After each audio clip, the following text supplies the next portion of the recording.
తాకట్లో ఉన్న బంగారాన్ని విడిపించి ఆ రోజున మార్కెట్ ధర కట్టి మిగిలిన డబ్బును మీకు అందిస్తుంది కొమ్మూరి గోల్డ్.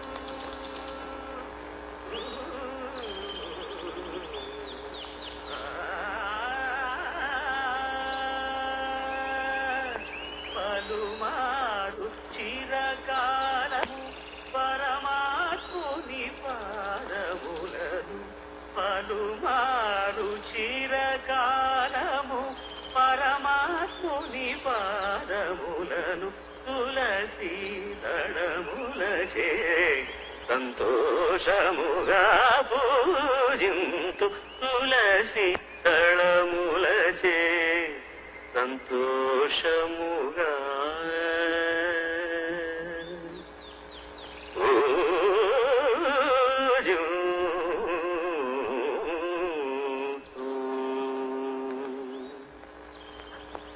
నమస్కారం గురుగారు.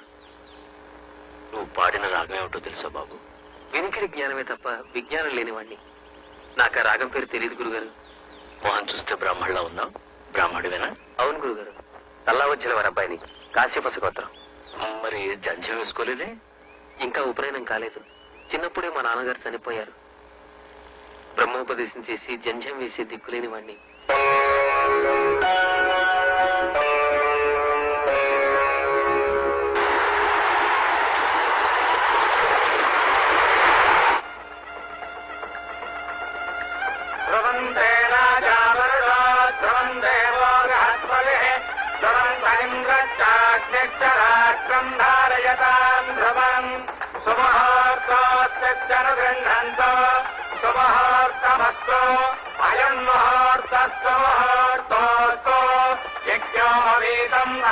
పవిత్రం ప్రజాపతేర్యత్సహజం పురస్తాద్ ఆయుష్యమగ్రియం ప్రతివంచ శుభ్రం యజ్ఞోపవీతం బలమస్తు.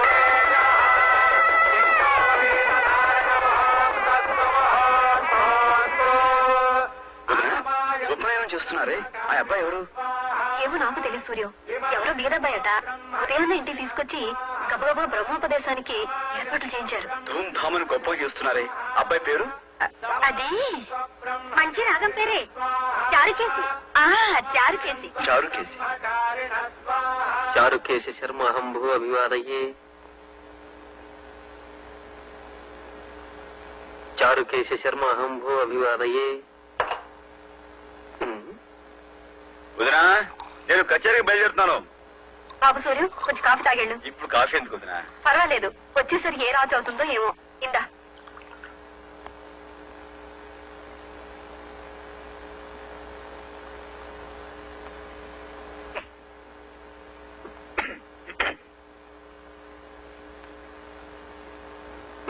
చారుకేశ, చారుకేశ, అంత సిద్ధమేనా? అన్నీ సిద్ధం గురుగారు. కారు వచ్చిందా? వచ్చింది నాన్నగారు. చారుకేశ, కారు వచ్చిందా? వచ్చింది గురుగారు. మా గాయత్రి, నేను వెళ్ళొస్తా. నాన్నగారు, ఈ రోజు కచేరీ త్యాగయ్య హాల్లో. అది చారుకేశకు తెలుసు. చారుకేశ, ఇది కారులో పెట్టు. సరే గురుగారు. అంటే నేను కచేరీకి రావట్లేదా నాన్న? నీకెందుకు నాన్న ఆశ్రమ? నీకు చాలా పనులున్నాయి. చాలా మంది ఏడుస్తున్న వాళ్ళు, చూస్తున్న వాళ్ళు ఉన్నారు. వాళ్ళందరికీ ఊడిగం చేయడం నీ ధర్మం. అదంతా చాలనట్టు నీకు ఈ శ్రమ కూడా ఇవ్వడం నాకు ఇష్టం లేదు నాన్న. చారుకేశ, గురుగారు, తమ్మురా ఇంకా కారులో పెట్టలేదా? ఇదిగో తీసుకెళ్తున్నాను గురుగారు.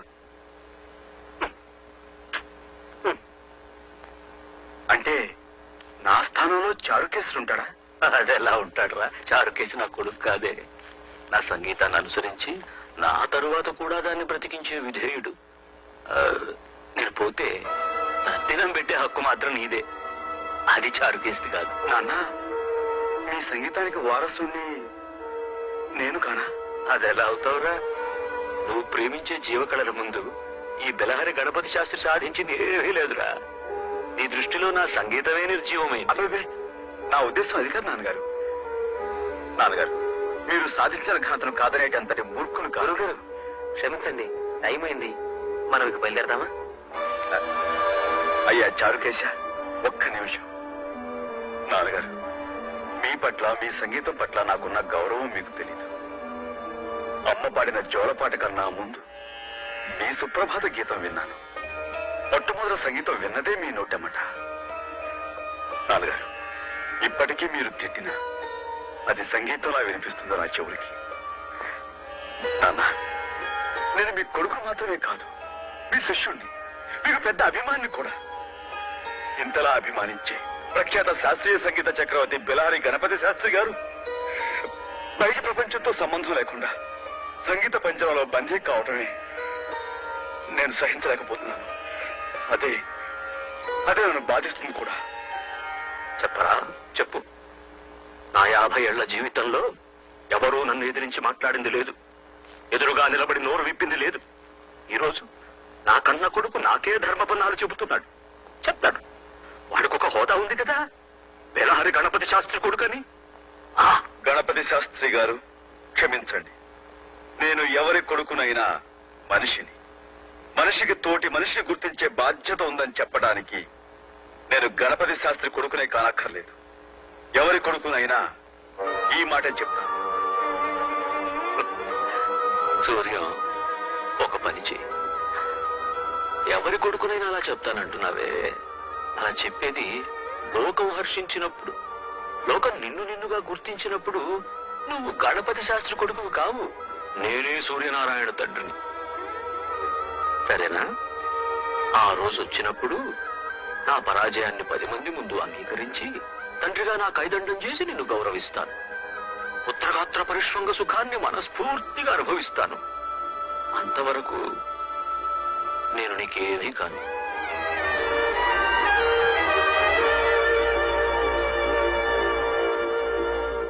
అమ్మా ఆకలి.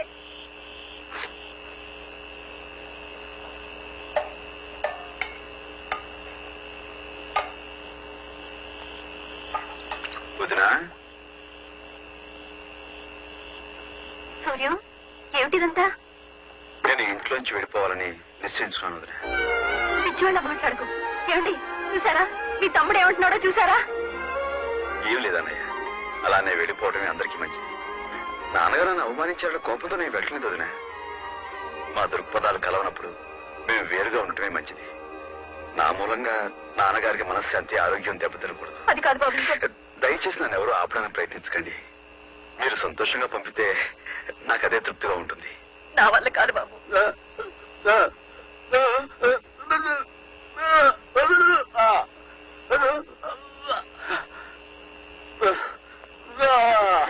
ఏమండి, ఏమిటండి?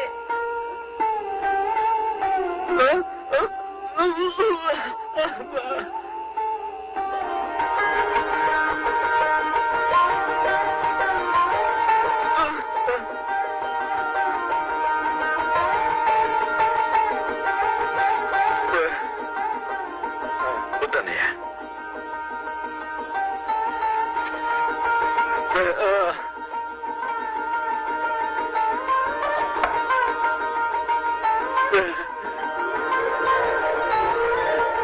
అన్నయ్య, నీ నాదస్వరంలో నా కోసం ఒక్క రాగం లేదా?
సూర్యం, నువ్వా ఈ వేళ ఇప్పుడు ఎక్కడికయ్యా? ఏం లేదు సార్, కొంచెం పని ఉండి. ఆ పని ఏదో రేపు చూసుకోవచ్చు కానీ ఇంటికి పోదాం రా. అది ఏం మాట్లాడుకురా.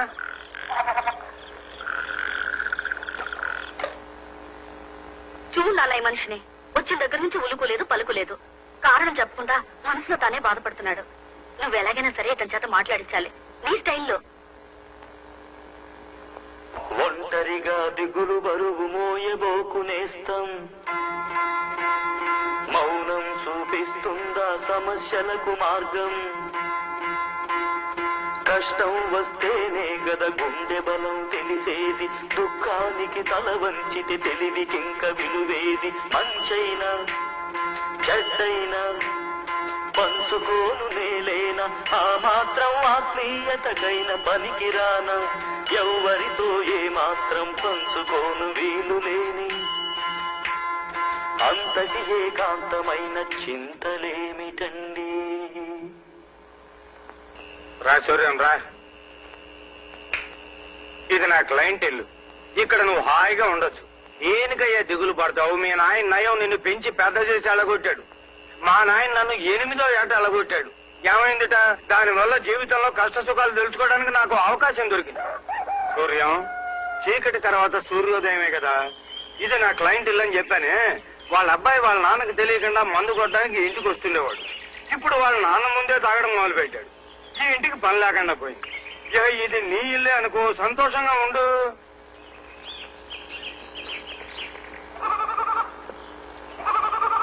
ఏమ్మా, నువ్వు లైన్ మీద నారాయణ భార్య కదూ? అవునండి.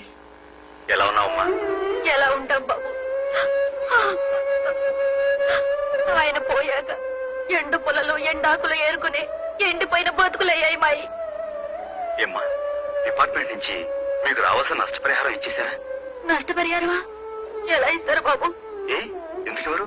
డ్యూటీలో ఉండగా తాగి పడిపోయాడు కాబట్టి గవర్నమెంట్ వాళ్ళు మా పూచి లేదని చెప్పేశారు. నారాయణ తాగేవాడా? ఎవరు తాగరు బాబు ఈ ఊళ్ళో. అందరూ తాగుబోతు సచ్చిన వాళ్ళే. పెళ్ళాం బిడ్డలు ఎంత నెత్తి నోరు మొత్తుకుని ఏడుస్తున్నా తాగుడుకు బలి కాని కాపరాలున్నాయా ఈ ఊళ్ళో? వాళ్ళకేం బాబు, ఖుషీగా తాగుతారు, కుటుక్కున పోతారు. మా బతుకులే ఇలా సావలేని బతుకులు, బతకలేని సావులు. వస్తాను బాబు.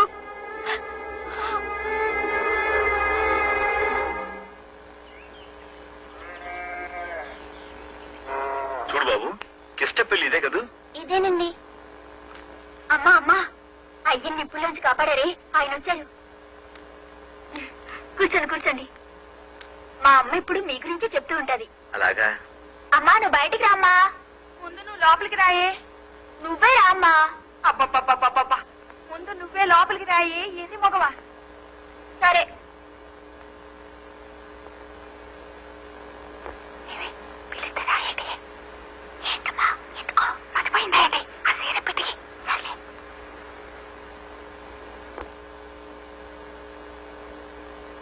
దండాలండి బాబు గారు. బాగున్నారా బాబు? గుర్తున్నాను అన్నమాట. అదేంటి బాబు, మా బతుకుల్ని నిలబెట్టిన భగవంతుణ్ణి ఎలా మర్చిపోతాం? అదే అదే. సరే, కిష్టప్ ఎక్కడా? ఆడిక్కడ ఎందుకుంటాడు బాబు గారు? కళ్ళు పాకల్లో దొల్లుతూ ఉంటాడు. కళ్ళు పాకలోనా?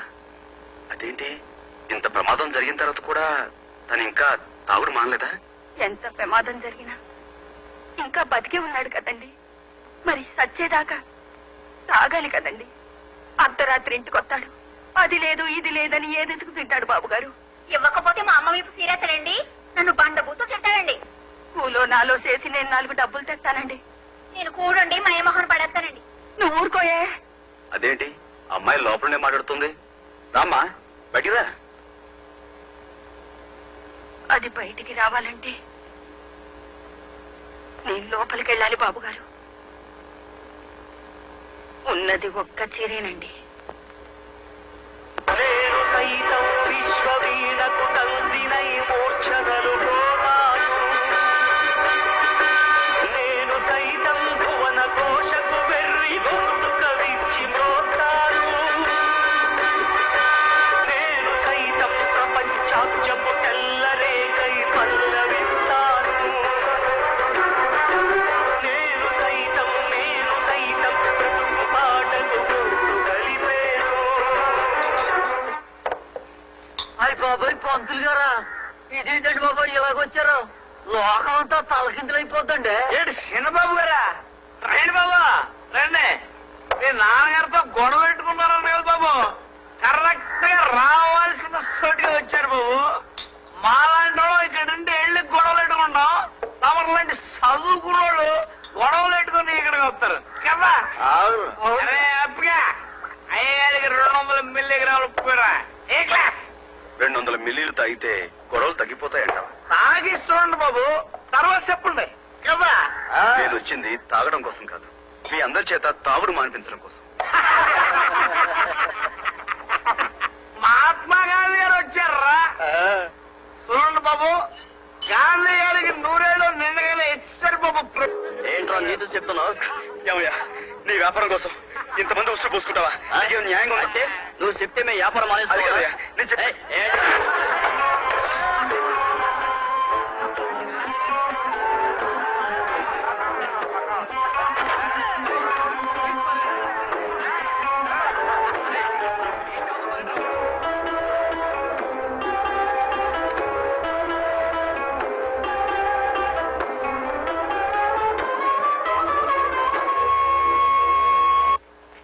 సంధ్య వందనం, సంధ్య వందనం, సంధ్య వందనం, సంధ్యావందనం చెయ్యబోతున్నాను.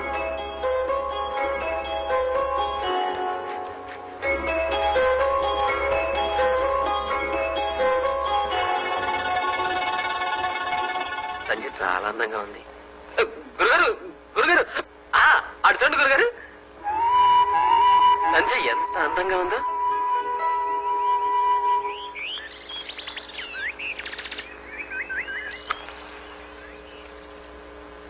వాళ్ళు తాగి తందనాలాడితే మీకెందుకు?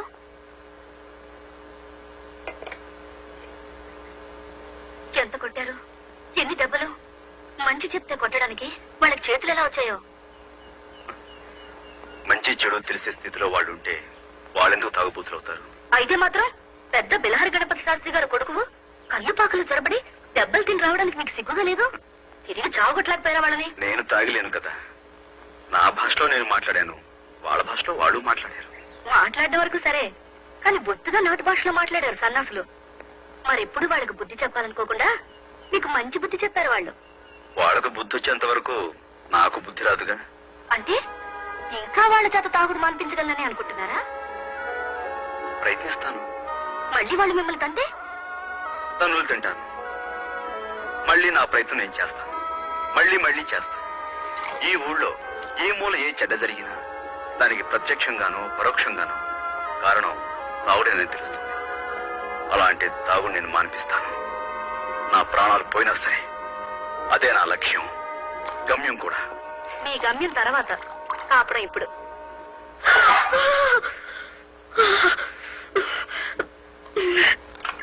అల్లుకుంటే ఎర్రంగని మా బొమ్మర్తి కాడు అల్లికిన నాడు నా పిచ్చి తండ్రి.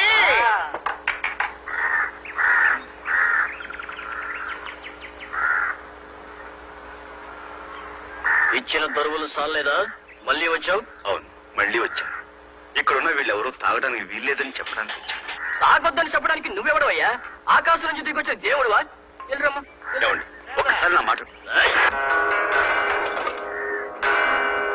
అంటే మంచి మాటలతో చెప్తే వినిపించుకోరన్నమాట. మీ భాషలో చెప్పాలంట. చెప్తా, ఆ భాష నాకు బాగా తెలుసు.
సంధ్య, సాధన ప్రారంభిద్దామా?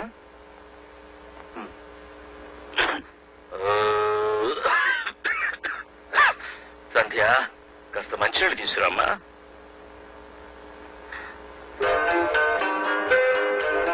అదేమిటి ఆకు? అదే అదేం లేదు గురుగారు, ఈరోజు త్రిపుర సుందరి వ్రతం కదా, ఇల్లంతా మామిడి తోడాలు కట్టంగా, అది చూడండి.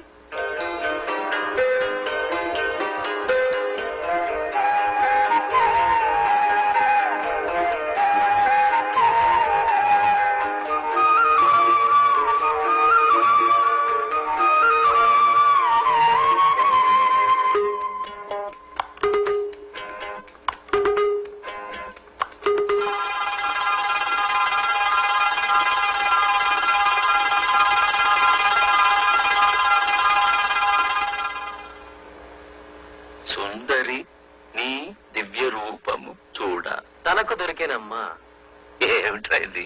ఈరోజు త్రిపుర సుందరి వ్రతం కదా, ఈ త్యాగరాజ కీర్తన మీ చేత పాడించుకుందామని మర్చిపోకుండా ఆకు మీద రాసుకున్నానండి. అలాగా, పాడుతాను బాబు. సంగీతం మీద అంత శ్రద్ధ ఉన్నందుకు నాకు చాలా సంతోషం నాయన. వాళ్ళని కొట్టినందుకు నాకు చాలా బాధగా ఉందంటే, వాళ్ళకి నాకు తేడా లేదనిపిస్తుంది. కానీ వేరే గత్యంతో లేక... చూడండి, మీరు కొట్టినందువల్ల వాళ్ళ పగ పెట్టుకుంటారే గాని మారిపోతారనుకున్నారా? మీకు భయపడి కొన్నాళ్ళు చాటుగా తాగుతారు, తర్వాత మళ్ళీ కథ మామూలే. వాళ్ళని కట్టుకున్న పెళ్ళాలే నోరు మూసుకుని భరిస్తున్నారు. ఇక వాళ్ళని మీరు ఎలా బాగు చేయగలరు? అవును, వేరే మార్గం ఆలోచించాలి.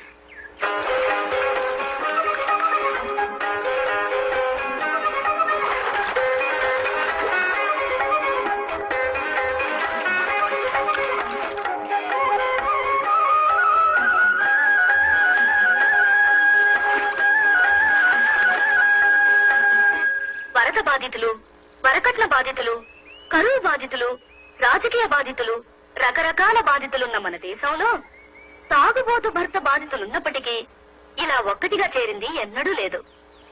మీ బాధలు తీరడానికి మీకొక మార్గం చెప్తాను. నిష్కర్షగా, నిర్దయగా, నిర్భయంగా, నిర్మోహమాటంగా మీరు వ్యవహరిస్తే చాలా సులువుగా తీరుతుంది సమస్య. అంటే ఏం చేయమంటది పిల్ల? చెప్తున్నా. మీ పిల్లలు రోడ్డు మీదకి పాకి మట్టి తింటున్నారనుకోండి, ఏం చేస్తారు మీరు? పిర్ర మీద ఒకటి అంటిస్తాం. కరెక్ట్. అలా భర్తను అంటించే దేశం కాదు కదా మనది, పతివ్రతల దేశం. కాబట్టి కొట్టక తిట్టక మరోలా సాధించుకోవాలి. పిల్లల్ని కొట్టకుండా దారికి తీసుకురావాలంటే ఏం చేస్తారు? చేతిలో బెల్లం ముక్క పెట్టి మట్టి పెట్ట పారేయమంటాం. అది పాయింట్. ఇప్పుడు ఏమిటంటే, మొరాయించే మొండి పిల్లలు కదా మొగుళ్ళంటే. కాబట్టి మట్టి బిడ్డ పారేస్తే గాని బెల్లం ముక్క పెట్టమని మీరు మొండికెత్తాలి. బెల్లం ముక్క అంటే గట్టి పిల్ల? బెల్లం అంటే బెల్లమే కదా. ఇప్పుడు చెప్పండి, రాత్రి తాగి ఇంటికి రాగానే మీ ఆయన ఏం చేస్తాడు? అరుస్తాడు. ఆ తర్వాత ఏం చేస్తాడు? గిన్నెలు తెపాళాలు తంతాడు. తర్వాత తిండెట్టమంటాడు. తర్వాత తర్వాత ఏంటి? తిట్టుకుంటూ తింటాడు. తర్వాత తినేసి మళ్ళీ తింటాడు. తర్వాత మంచం ఎక్కేస్తాడు. తర్వాత దొంగని గుర్రెడతాడు. ఏటి పిల్ల? గొర్రె కొట్టడానికి ముందు, మంచం ఎక్కిన తర్వాత ఏం చేస్తాడు?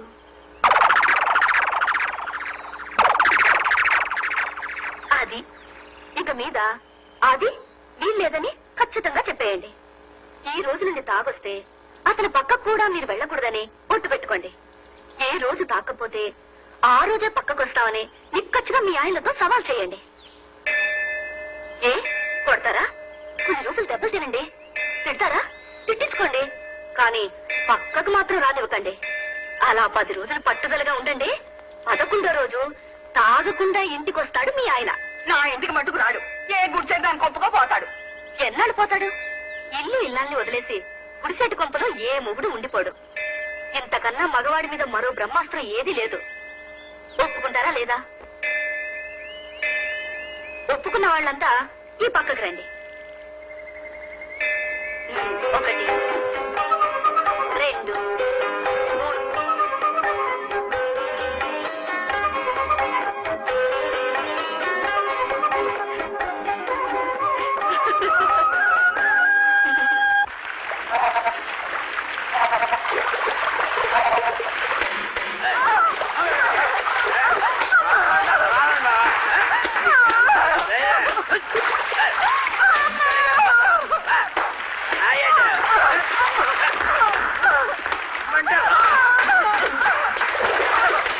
అందరి బాధలు చూస్తుంటే మనం అనుకున్న పథకం తప్పేమో అనిపిస్తుంది.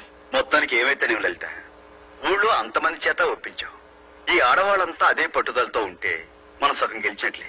ఆగండి, మన వాళ్ళలో మహాపతివ్రతలు కొంతమంది ఉన్నారు కదా, అదే సమస్య. మానేశాను మానేశాను మానేశాను మానేశాను మానేశాను. కళ్ళు కుండ్లా నిండుగా నువ్వు నా ఎదురుగా ఉండగా నాకు ఎందుకే కళ్ళు? నిన్ను ముట్టుకోకుండా ఈ అన్నాలు బతకల్నే. మానేశాను, నీ మీదొట్టు అవలంటి చూడు. మానేశానే. వెంకటేశ్వర మీద ప్రమాణం చెయ్యి. వెంకటేశ్వర ఆడవుడు. వెంకటేశ్వర మీద ప్రమాణం, త్రిమూర్తుల మీద ప్రమాణం చెయ్యి. త్రిమూర్తుల మీద ప్రమాణం, సత్యనారాయణ స్వామి మీద ప్రమాణం, సింహాద్రి అప్పర్ మీద ప్రమాణం. మానేశానే. నువ్వు నన్ను ముట్టుకుని తెస్తాలే. ఈ జన్మలో మళ్ళీ కళ్ళు సారా ముట్టుకునే. సంధ్య, ఎంతకాలం ఇలా దొంగతోడుగా కలవడాలు చిక్కగా ఉంది. ఈవేళ ఇక్కడికి వచ్చింది చదువు కోసం కాదు, ఈ సంధ్య కోసమే. నీకు తెలుసు కదా, త్యాగరాజస్వామి, ముత్తుస్వామి దీక్షితులు, క్షేత్రయ్య, అన్నమాచార్య, అప్పలాచార్య, ఆత్రేయ, వేటూరి అందరూ అయిపోయారు. మన పెళ్లి మాత్రం కాలేదు. త్వరగా మీ నాన్నతో మాట్లాడు సంధ్య. మా నాన్న సంగతి నీకు తెలుసు కదా, ముక్కు మీద కోపం. సమయం చూసి చెప్తానులే. వాళ్ళ కోసం పడుతూ వాళ్ళం మనం ఊరుకుంటామా? ఓ పని చేద్దాం, అప్పుడు చచ్చినట్టు ఒప్పుకుంటారు. తప్పు చేసేద్దాం. ఏయ్?